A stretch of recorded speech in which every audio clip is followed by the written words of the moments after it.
প্রিয় ছাত্রছাত্রীরা, Bangla honours semester 3 CC6 এর শর্ট প্রশ্ন কিন্তু অত্যন্ত গুরুত্বপূর্ণ একটা বিষয়।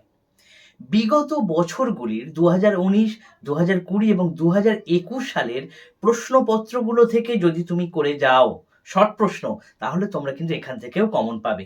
চলো আজকের এই ভিডিওর মধ্যে আমরা দেখে নিই 2019, 2020 এবং 2021 সালের ছোট প্রশ্নগুলোর উত্তর কি হতে পারে।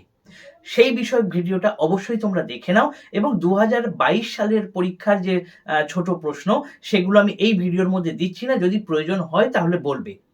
এখন দেখে নিই 2019 সালের প্রশ্নগুলো।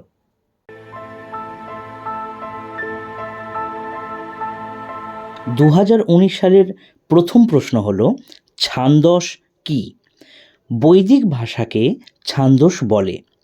ছান্দস শব্দটির আভিধানিক অর্থ হল বেদজাত। 2 নম্বর প্রশ্ন, মধ্য ভারতীয় আর্য ভাষার 3টি উপস্তরের নাম লেখো। 3টি উপস্তর হল আদি মধ্য ভারতীয় আর্য ভাষা, মধ্য ভারতীয় আর্য ভাষা এবং অন্ত মধ্য ভারতীয় আর্য ভাষা। বাংলা ভাষা কোন প্রাকৃত ভাষা থেকে উৎপন্ন? উত্তর হবে অপভ্রংশ অবহট্ট।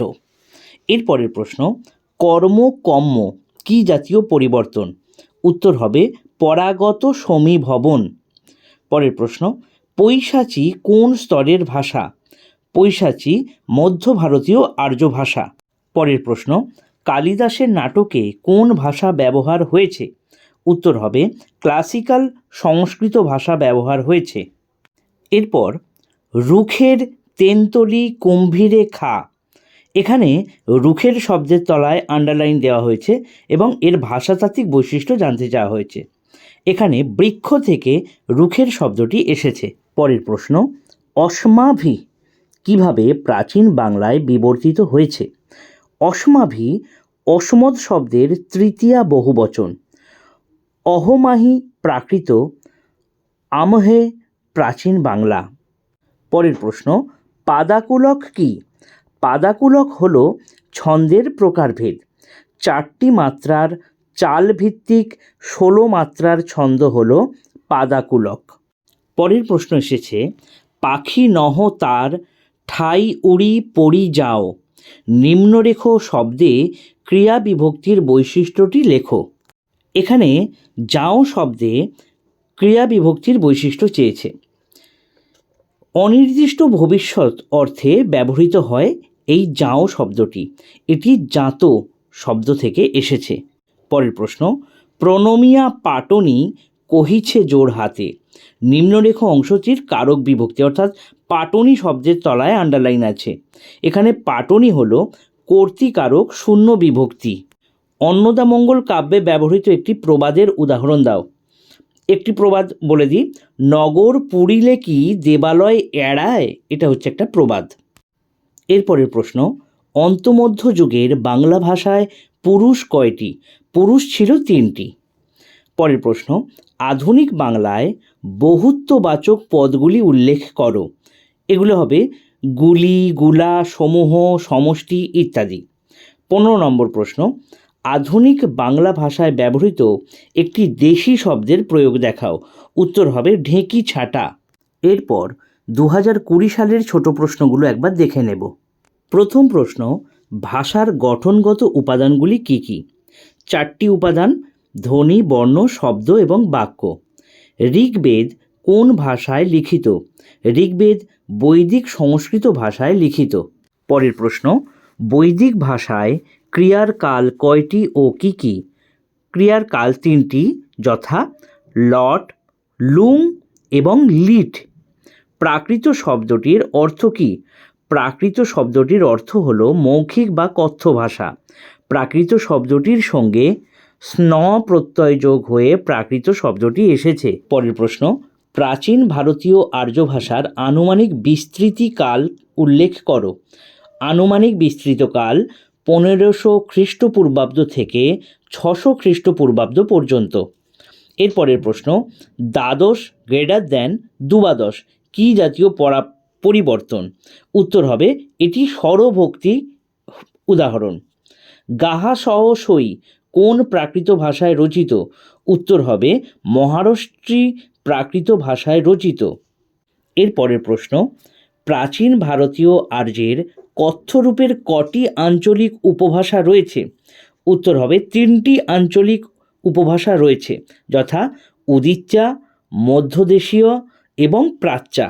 পরের প্রশ্ন, অন্তমধ্য বাংলা ভাষায় রাম থেকে রাম এটি কী ধরনের পরিবর্তন?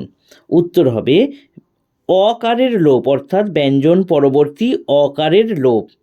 এর পরের প্রশ্ন, লুই ভনই গুরু পচ্ছিও জানো, এখানে গুরু শব্দের তলায় আন্ডারলাইন আছে, অর্থাৎ এই গুরু শব্দটি কী কারক? উত্তর হবে কর্মকারকে শূন্য বিভক্তি। পরের প্রশ্ন, চৌপাইয়া কত মাত্রার ছন্দ? উত্তর হবে 8+6 মাত্রার ছন্দ। এর পরের প্রশ্ন, রচিলাং তোমার সঙ্গীতে, এখানে রচিলাং শব্দের নিচে আন্ডারলাইন রয়েছে, ক্রিয়া বিভক্তির বৈশিষ্ট্য লেখো। উত্তর হবে অন্তমধ্য বাংলা সাধারণ সদ্য অতীতে উত্তম পুরুষের ক্রিয়ার বিভক্তি ছিল ইলাং বা ইলাম। এর পরের প্রশ্ন, গজব করিলে তুমি আজব কথায়, এখানে গজব এবং আজব শব্দে আন্ডারলাইন রয়েছে, বলছে শব্দ দুটি কোন ভাষা থেকে এসেছে? গজব এবং আজব দুটি শব্দ আরবি ভাষা থেকে এসেছে। এর পরের প্রশ্ন, কান্তি থেকে কাঁতি এটি কী ধরনের পরিবর্তন? উত্তর হবে নাসিক্যি ভবনের দৃষ্টান্ত এটি। 2020 সালের শেষ প্রশ্ন, পুরনো পয়ার ছন্দ থেকে জন্ম নেওয়া দুটি আধুনিক বাংলা ছন্দের নাম লেখো। উত্তর হবে গৈরিশ ছন্দ এবং মুক্তক ছন্দ। এরপর দেখে নিই 2021 সালের প্রশ্নগুলো। প্রথম প্রশ্ন, অষ্টাধ্যায়ী কে রচনা করেন? উত্তর হবে পাণিনি রচনা করেন। গিরনার অনুশাসন কোন ভাষার নিদর্শন? উত্তর হবে মধ্য ভারতীয় আর্য ভাষা, অর্থাৎ প্রাকৃত ভাষার নিদর্শন। পরের প্রশ্ন, পালি ভাষা কোন যুগের নিদর্শন? উত্তর হবে মধ্য ভারতীয় আর্য যুগের নিদর্শন। পরের প্রশ্ন, অভিজ্ঞান শকুন্তলম নাটকে কোন প্রাকৃত ভাষা ব্যবহার করা হয়েছে?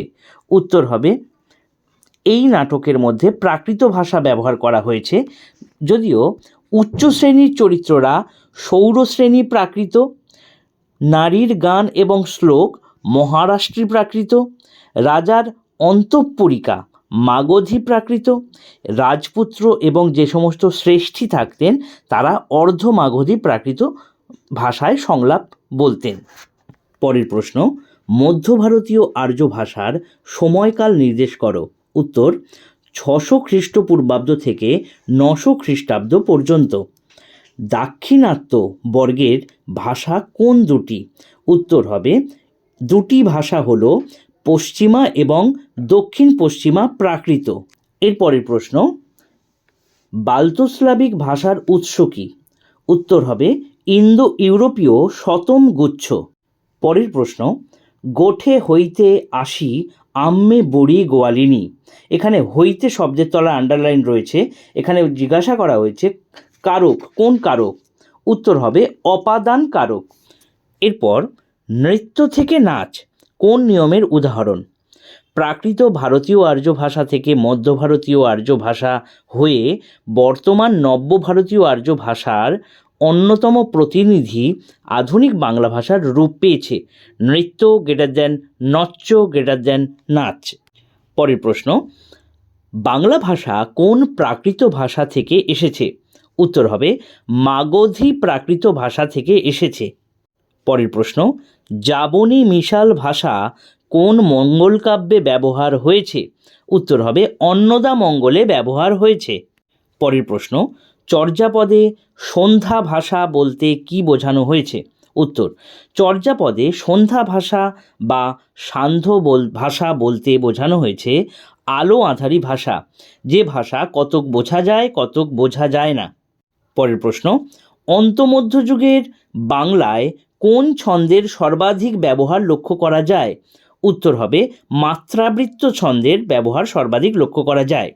পরের প্রশ্ন, গোধিকা রাখেছি বান্ধি দিয়া জালদরা রেখাঙ্কিত শব্দটিতে কোন ভাষাতাত্ত্বিক বৈশিষ্ট্য লক্ষ্য করা যায়? উত্তর হবে এটি অভিশ্রুতি হয়েছে।